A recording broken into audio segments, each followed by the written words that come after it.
बिस्मिल्लाहिर्रहमानिर्रहीम। अस्सलाम वालेकुम। एमएस किचन में आपको वेलकम करती हूँ। आज मैं आपके साथ शेयर करूँगी चॉकलेट केक 2 पाउंड की रेसिपी।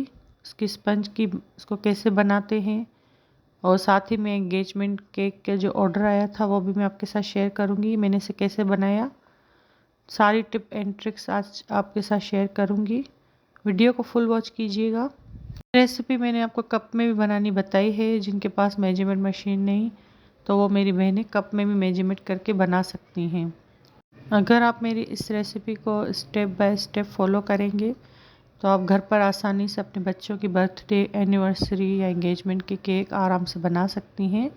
वीडियो को फुल वॉच कीजिएगा, कोई भी पार्ट मिस मत कीजिएगा। बहुत ही इंफॉर्मेटिव वीडियो होने वाली है ये।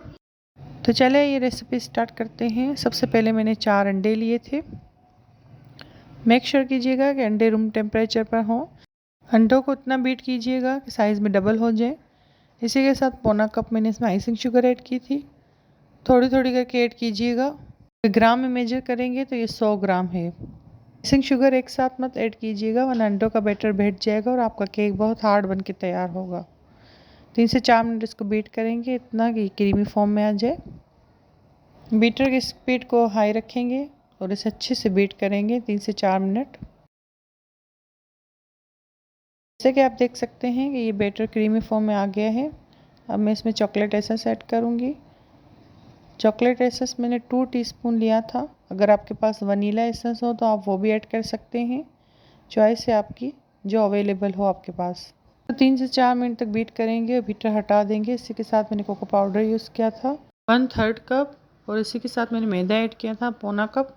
ग्राम में मेजर करेंगे तो 20 ग्राम कोको पाउडर है और 80 ग्राम इसमें मैदा ऐड किया था। दोनों मिलाकर ये 100 ग्राम होगा। इसको अच्छे से 2 बार छान लीजिएगा। ये स्टेप ज़रूर कीजिएगा ताकि इसमें कोई लम्स ना हो और आपका केक बहुत फ्लफ़ी सॉफ्ट बन के तैयार होगा। थोड़ा थोड़ा करके इस बैटर में मिक्सचर को ऐड करेंगे और क्लॉकवाइज इसको मिक्स करेंगे जैसे मैं कर रही हूँ। बिल्कुल हल्के हाथ से मिक्स कीजिएगा। एक ही डायरेक्शन में इसको मिक्स कीजिएगा। बैटर हमारा रेडी है। अब मैं मोल्ड में इसको डाल दूँगी। ओवन को मैंने प्री हीट करने के लिए 10 मिनट पहले ही रख दिया था 160 पर। 20 से 25 मिनट इसको बेक करेंगे। केक हमारा 25 मिनट में बेक होकर आ गया था। अब मैं इसमें स्टिक डाल के चेक करूँगी। जैसे कि आप देख सकते हैं कि स्टिक बिल्कुल क्लियर है। इसका मतलब है अच्छे से केक बेक हो चुका है। अब इसको ठंडा होने के लिए रख देंगे। इसके बाद मैं फाउंडेड के अल्फ़ाबेट रेडी करूँगी जैसे कि आप देख सकते हैं। इसके बाद इस पर गोल्डन कलर करेंगे, आप आगे वीडियो में देखेंगे। पहले आप कॉर्नफ्लावर डस्ट कीजिएगा, फिर इसके साथ फाउंडेड को बेलिएगा ताकि इसके अल्फ़ाबेट के जो वर्ड हैं वो आसानी से निकल आए। मैंने एक एक करके सारे अल्फ़ाबेट रेडी कर लिए हैं। मैंने केक को मोल्ड से निकाल लिया है, बटर पेपर हटा लिया है। केक को मैंने 3 स्टेप में कट कर लिया है।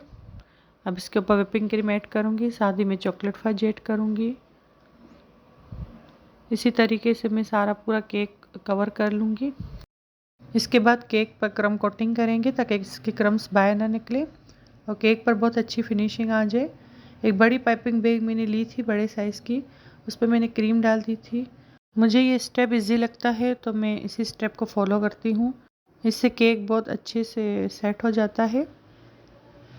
इसमें अच्छे से क्रीम भी सेट हो जाती है, कहीं कम और कहीं ज़्यादा नहीं लगती। आपको जो स्टेप इजी लगे आप वो करें। कि डेकोरेशन करेंगे। कस्टमर ने मुझे भी पिक्चर सेंड की थी, उसमें आर्टिफिशियल फ्लावर थे। अगली वीडियो में इंशाल्लाह मैं आपको फाउंडेड से बने हुए फ्लावर भी बनाना बताऊंगी। जो हैंडमेड फ्लावर होते हैं फाउंडेड से बनते हैं वो भी इंशाल्लाह मैं आपको सिखाऊंगी। ये एंगेजमेंट केक था तो उन्होंने पीच फ्लावर ऐड करवाए थे। अब लास्ट में इसमें अल्फ़ाबेट ऐड करेंगे जिसपे मैंने गोल्डन कलर किया था। ये है जी हमारे केक का फाइनल लुक। उम्मीद करती हूँ आपको वीडियो पसंद आई होगी। मुझे अपनी दुआओं में याद रखिएगा। मिलते हैं किसी नेक्स्ट वीडियो में, तब तक के लिए अल्लाह हाफिज़।